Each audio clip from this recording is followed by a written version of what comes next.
Have you met the most interesting people in the world?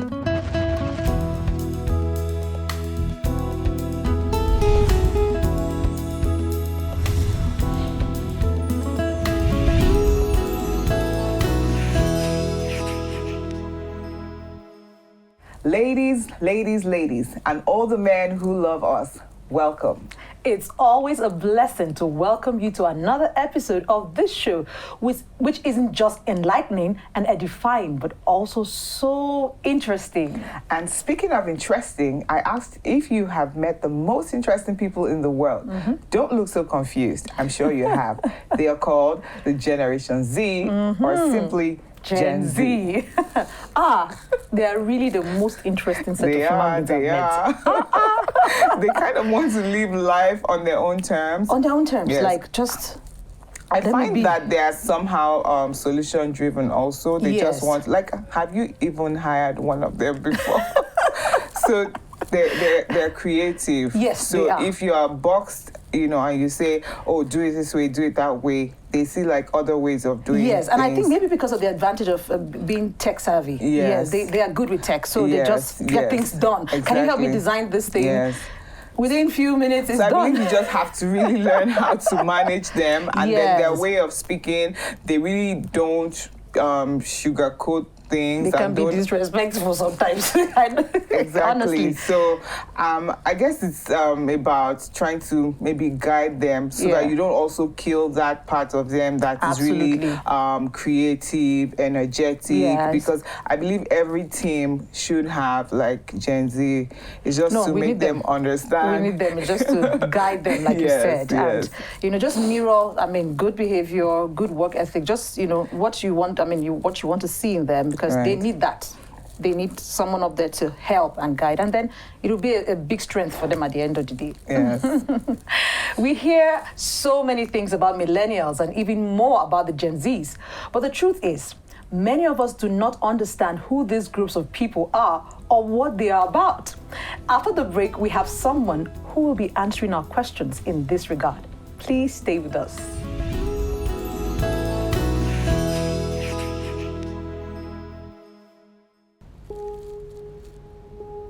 Sometimes in life, we find ourselves in a dark place. Getting kicked out of school just shook my faith, because I was like, where were you when this was happening to me? If you loved me, you would have looked out for me. God felt so far away. But just in the nick of time, a ray of hope shines through. He helped me to know that there was a best friend in Jesus. Even though sometimes we don't hear him or we don't see him, he's actually there. Stories of men and women who pulled through worse experiences filter through to our ears. Hope, joy, peace and love gradually replacing every fear, pain and doubt. Welcome to 700 Club. Join us on 700 Club Nigeria and experience stories that will inspire your whole family. Thank you for staying with us. Before we can truly enjoy a beneficial relationship with each other, we have to understand ourselves. And that's why we have our special guest here with us to help us understand the Millennials and Gen Zs better. Auntie Etima is the founder of the Responsible Teens Academy coaching outfit for teens and teen mentors. She's a certified counselor, sex education coach, host of the Ignite Teens Bootcamp, creator of the Girls Hub, and a best-selling author of books and other resources impacting families around the globe. Welcome once again, because you've been on 700 Clubs before, but you are here again. Thank you. It means so you're much. doing something. There's something you are doing, and we're happy to have you. Thank you. Thank My you for pleasure. the impact you're making in the lives of teens all around the world. Thanks, ma'am. Yes. Okay. So the episodes are on this amazing set of people, but then just before Gen Z is the Millennials. I think the 80s. Yes, early 80s. And then onto the late 90s. Okay, Yes, okay. yes. So can you just give us a distinction between the two, just in other ways, like what other age, yes, aside the age? So I would differentiate based on the Gen Zs. The Gen Zs are not like us; they are understanding seeking. So, you know, the millennials are giving instructions and they just move. The Gen Z's question. So they question because they want to understand why. They're questioning religion, they're questioning work ethics, they're questioning dressing, they're questioning values. Okay, so they're understanding seeking. However, they also are prone to a lot of comfort.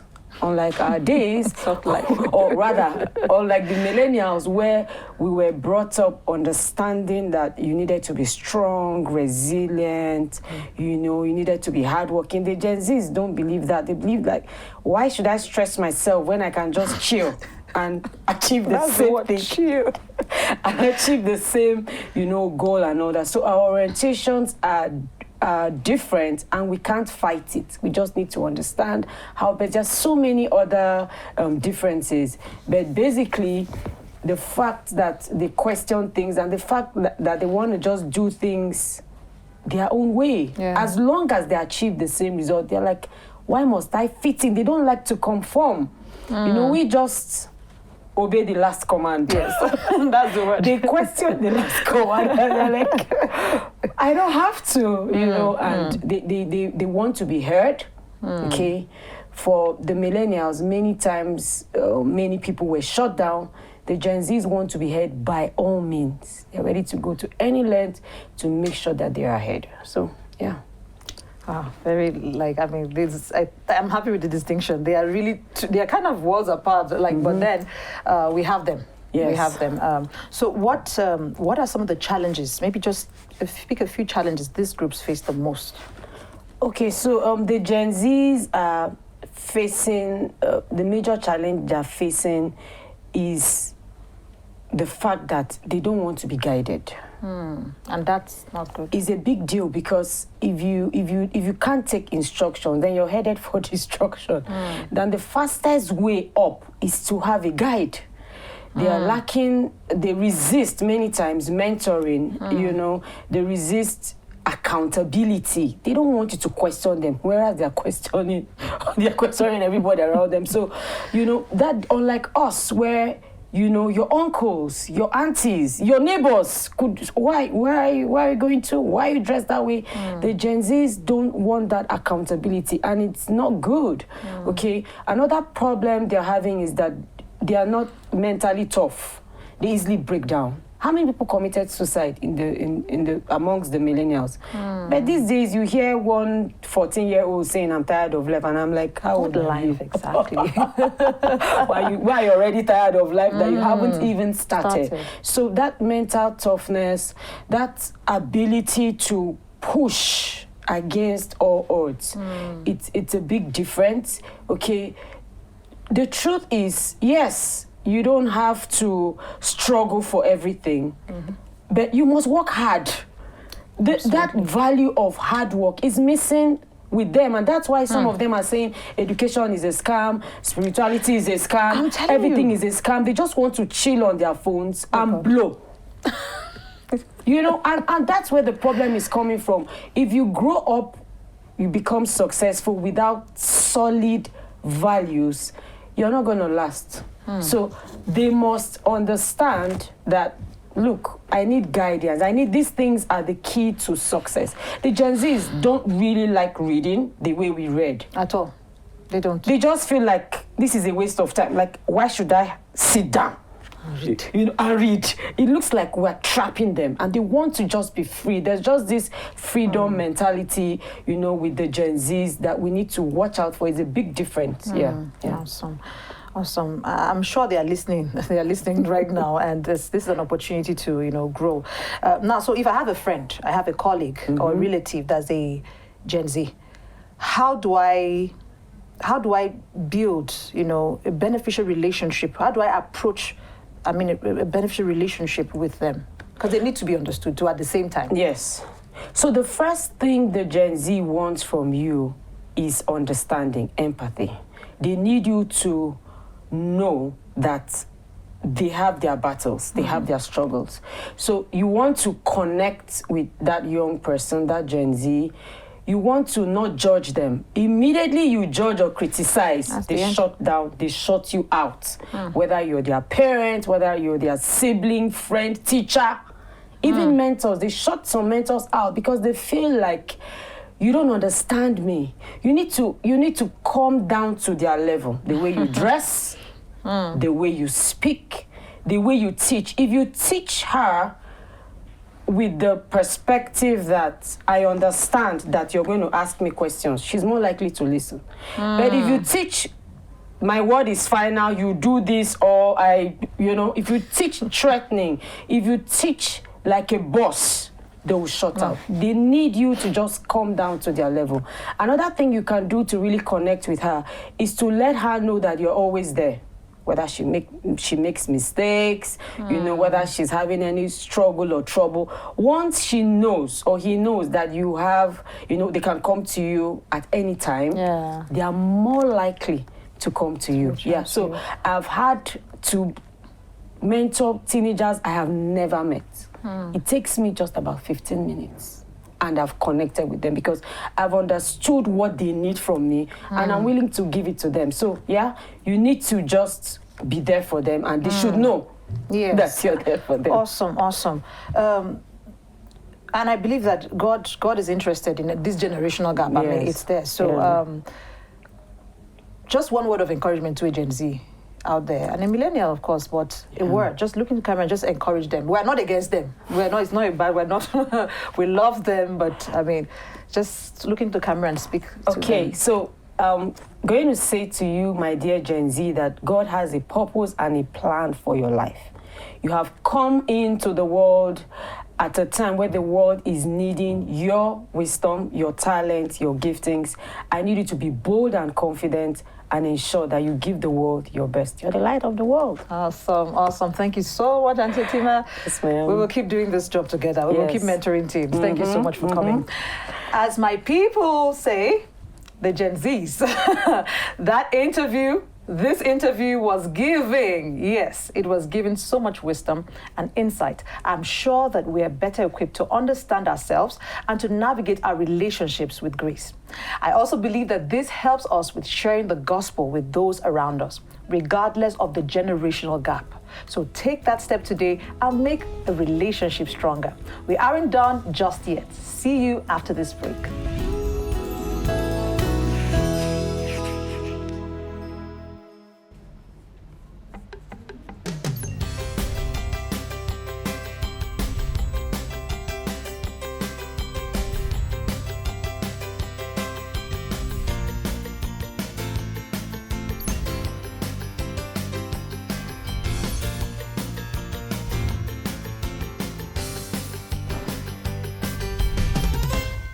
That was insightful.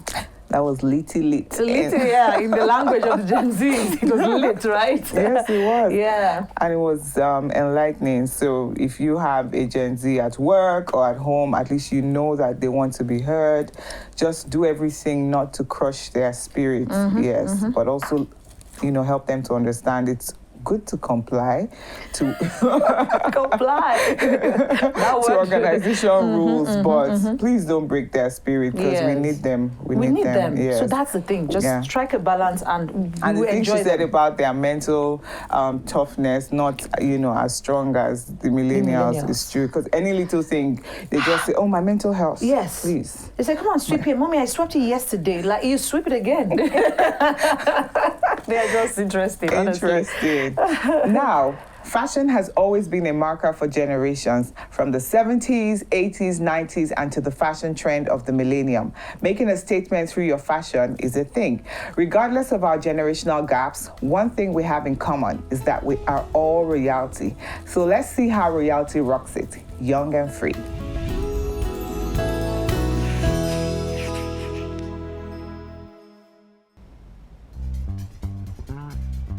Hello everyone, you're welcome to today's segment of How Royalty Rocks It, Young and Free. When you think about the phrase young and free, what comes to mind?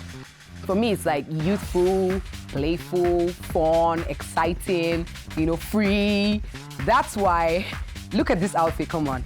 the first thing you notice is it's a loose fit, right? Because free, yeah.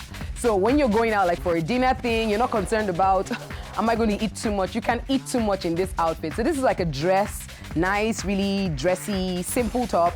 But one thing I like about it is the playful theme comes in with the bell hands, this little tie, ropey thing, this slit over here, and it's amazing because it's decent, right? Now, one thing I need you to look out for in this outfit is there's a slit here. So the first thing you'll be thinking is, oh, cleavage, but we sorted that out even before you cut it. So we have this beautiful skin tone camisole. I don't know if you're like me, but if you're like me, I don't like to wear black on a black camisole on a white dress because the contrast is just too much, right? So we have this here. It covers the sleeves completely and you can't see that. Like even if you tie this rope over here, you know, there's that tendency of it to go up a little bit. But look, it still doesn't show anything because we're royal. And next, the trousers we're wearing with this beautiful top. They're ripped jeans. A lot of people have these issues with ripped jeans, like, oh, it's going to show my skin. What am I going to do? Now, this is my tip. If you're going to wear ripped jeans and you're concerned about it showing your skin, how about you put the rip below your knees, right? Because if it's below your knees, no one can see that. And then number two, you can also use a patched concept like we have here. If it's a bright color jean like this one, you can take a dark color jean and put it to cover that area that is ripped. So you still have your ripped jeans feel, but it's covered and it's like decent, right? Awesome. Now, if you're going out with this look and it's just a casual thing, you can wear like those nice, cute half slippers, maybe transparent, something cute like that. But if it's something serious, like maybe like a party or a concert, compare with nice sandals, not court shoes. If you wear court shoes, you've made this outfit business casual and it's no longer young and free. So you need something like beautiful sandals to just go with it. And it's exciting. Honestly, my concept when it comes to outfits is comfort is key. Everybody say it with me. Comfort is key. So as long as you're comfortable, you can have a very nice, small, cute purse and it's absolutely fun. I hope you've enjoyed this segment because I enjoy doing it for you. Remember, you're royalty, so dress like it. That was stylish. Yeah, nice one. Just like they would want it. Yes. Like I know when we go to the ripped jeans, you're like, oh, okay, what's happening here? Leave me old school. Don't tear my jeans. Yeah, I get it. Just leave it. Don't tear my jeans. Yeah. I want the whole 4 years I paid for. So give it to me. I mean, it's funny, right? But yeah, one key word there is, I mean, whatever it is. Yes, just be decent. Yeah, that was really stylish. Yes. Be decent. Let the cleavage be close it. Close it. It's not for public show. It's not for the world. It's for you. That's why it's called, private place, your private part. Yes. So, because these days, honestly, I go to watch a movie. I see the way everything's just all out. There's a joke on Instagram that the only private part these days are the intestines and the liver. Because it's the ones we know to be private are no more private. They're not. They're not. So, whatever you wear, just keep it decent. Keep it decent. Yes. Simple. Yeah. Classy also can be covered. Classy can be covered. Yes. It's beauty and covered simplicity. is classy, yes. Whether you dress up or down, like Paul said in 1 Timothy 4:12, we're not to let anyone look down on us because of our youth. He also goes further to say, be an example to the believers in what you say, in the way you live, in your love, your faith, and your purity. The gifted wordsmith, Vicky says, it is beautifully written in this piece. Bobby, enjoy it.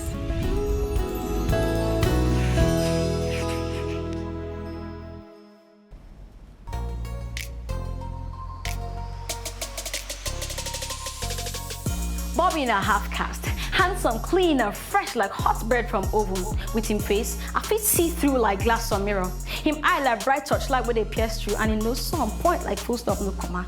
See the lips like soft one more, I fit through him smiles on perfect set of teeth, they make me want to go get close up. As he talk high, my heart just melt like rubber. Him muscles leave that side. Tall, huge and well built, as in the waka, him stand out like palm tree. Him pops man hold side, therefore plenty buff ups he got them. If him biceps na soap, I go call and that's all cool cause of the packs, but still, he dey rock tight body hugs. To make matters worse, he dey sag to even in pants. Him body na temple of God, but he failed to recognize him. My holy temple of God, he dey try to blow up and burn damage, boom, like a terrorist. For lies and seduction, I know like this guy now specialist. God endowed him with bodily resources like Niger Delta. He dey try to kidnap my state of mind like militants. I dey try to distract myself like a militant, but then my eye, they won't hear like everything. Lord, I need divine rescue team because I see us want talk. So boy, this not temptation. But the problem be say, he be my brother party and my next door neighbor. I just wrote pursue me and I dey wait for admission list. Every morning, everybody they go find chop or school. Come my house, say they find my brother, anytime he come. My brother know the day house. Black me with sweet mouth and sugar-coated tongue. You know as they do me no good. And I just gave my life to Christ like 2 weeks ago. Satan, they whisper, babe, open that net, at least make it try score a goal. This guy too try. All the babes go envy you more. Your mama go say, you sabi better man for sure. I don't they run crazy. This thing they frustrate me. I no bother for Christianity, no double dating. This guy trouble waiting. Mama, baby good. That to bundle all of my properties and move. But go where? I feel go my grandma's house because the Bible talks about make we flee youthful lust and every appearance of evil. Shit, this is the right time to cut out fast. Abby, people, I don't move.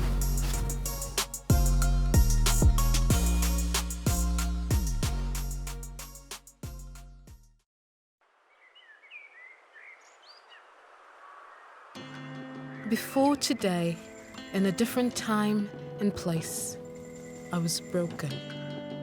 I was a slay queen with the pretty hair and fluttering eyelashes, but if you dared to peek behind the curtain of the lashes, what you'll see will dull your very senses. A slay queen with a crown on a throne placed on shiny ground, but her hands were pulled back from sight, bound with the chains of a crippling addiction. I was bound with no way out. Then I met the man named Jesus. I took the word and heard his truth. They said, don't let the skin you see fool you. Don't let the frailties rob you. You are more than this. Paid for by the blood of the Master Savior. Precious, gracious, glorious, audacious. No longer bound by the slave master. You conquered the hell horde and became the landlord when the landowner stripped them of the rights to own you. All he's got is the shakara to lull you into the slumber of the wrong you. Wake up! Once I was bound, but now I'm found in the arms of the loving Savior. I shouted out from the rooftops without the shadow of any doubt. I am free. Yeah, I like the way she used their language to communicate. Yes. Sexual purity. Sexual purity. That was interesting and creative. Nice. Nice spoken word. Yeah. Okay. One big similarity we have with our Father God is that we're both relational beings, and He expects us to live in peace with one another. And that's why we thoroughly enjoyed this episode, learning more about ourselves and to best love and live with each other. If you have any questions or need someone to talk to or pray with concerning what we've talked about today or anything else, just call that number on the screen. We're always available for you. Yes. Don't forget to follow us on all our social media channels. Until we come your way next week, we love you, millennials. We love you, Gen Zs. We love you, everyone. Bye.